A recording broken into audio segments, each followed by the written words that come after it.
एक और बड़ी खबर, अलीनगर सीट पर मैथिली ठाकुर आगे चल रही है। मैथिली ठाकुर लगातार अलीनगर सीट से बढ़त बनाए हुए 11वें राउंड में 10,000 वोटों से वो आगे हो चुकी। पहली बार चुनावी मैदान में उतरी हैं। जानी मानी बिहार की लोक गायिका है मैथिली ठाकुर। इसी साल 25 साल की इनकी उम्र हुई है।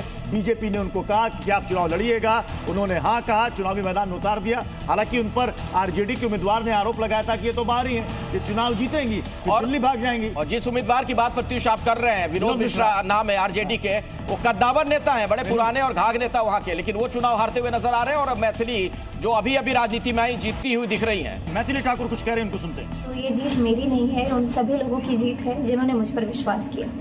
खास करके युवाओं मतदाता जो थे वहाँ पे काफ़ी बढ़ चढ़ कर हिस्सा ली, खास करके लड़कियाँ। तो क्या संदेश देना चाहेंगे?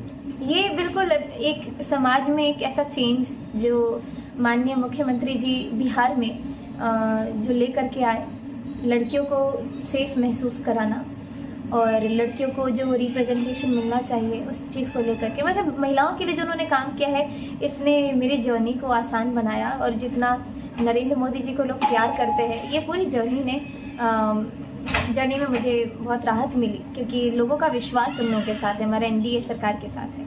तो क्या कहें? तो एक और बड़ी खबर सामने आ रही है। भोजपुर जिले में बीजेपी का दबदबा है। भोजपुर जिले की तस्वीर हम आपको बताते हैं। सभी 6 सीटों पर बीजेपी आगे चल रही है भोजपुर में। तो हमने आपको बताया सीवान के बारे में, बक्सर के बारे में, पटना के बारे में, गोपालगंज के बारे में। भोजपुर की तस्वीर आप देख लीजिए। भोजपुर की सभी 6 सीटों पर इस वक्त बीजेपी आगे चल रही है। यानी कि जो इस वक्त आप एनडीए का 197 का आंकड़ा देख रहे हैं, जिसमें सबसे बड़ी पार्टी के तौर पर बीजेपी 90 सीटों के साथ आगे बढ़ रही है, ये वो जिले हैं जहां पर एनडीए ने क्लीन स्वीप किया है। बीजेपी से स्लो काउंटिंग है और कुछ चरण के तो की काउंटिंग हो गई है, लेकिन फिलहाल कई जगहों पर रोका गया। तो वो अपने प्रत्याशियों से ये भी कह रहे हैं कि जब तक आपको प्रमाण पत्र ना मिल जाए वहां से हटिएगा मत, हिलिएगा मत। और देखिए, जो महागठबंधन की हार है उसके 7 फैक्टर क्या, जल्दी से स्क्रीन पर एक बार फिर से लाइएगा।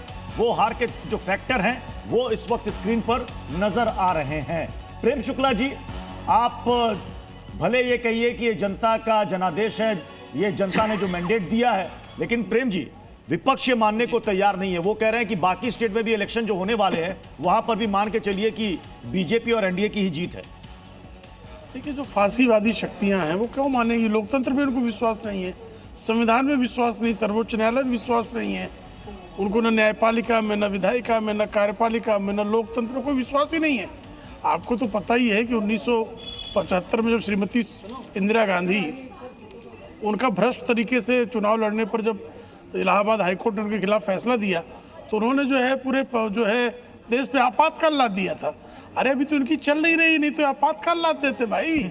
अभी इनकी अगर चलती तो लाठी रैली करने वाले, डंडा रैली करने वाले, ये जंगल राज के जो मसीहा थे, ये सब जो है बिहार में अभी सड़क पर उतर आते। अभी तो कल तक कह रहे थे ना कि हम नेपाल बना देंगे बिहार का। तो ये जो जंगल राज के लोग हैं, जो फांसीवादी लोग हैं, जो अराजकतावादी लोग हैं, जो गुंडा शक्तियों को पालते हैं, वो भारत के लोकतंत्र पर उनको विश्वास कैसे हो सकता है? भारतीय संवैधानिक व्यवस्था पर उनको कोई विश्वास नहीं है। ठीक है, और ये तस्वीरें दर्शकों को दिखा रहे हैं। बीजेपी के कार्यकर्ताओं को आप देख रहे हैं, झंडे के साथ, बैनर के साथ सड़कों पर निकल आए हैं, जश्न मनाते हुए दिख रहे हैं। बड़ी संख्या में पटना की सड़कों पर आप देख रहे हैं इन कार्यकर्ताओं को, जीत के उत्साह उमंग के साथ।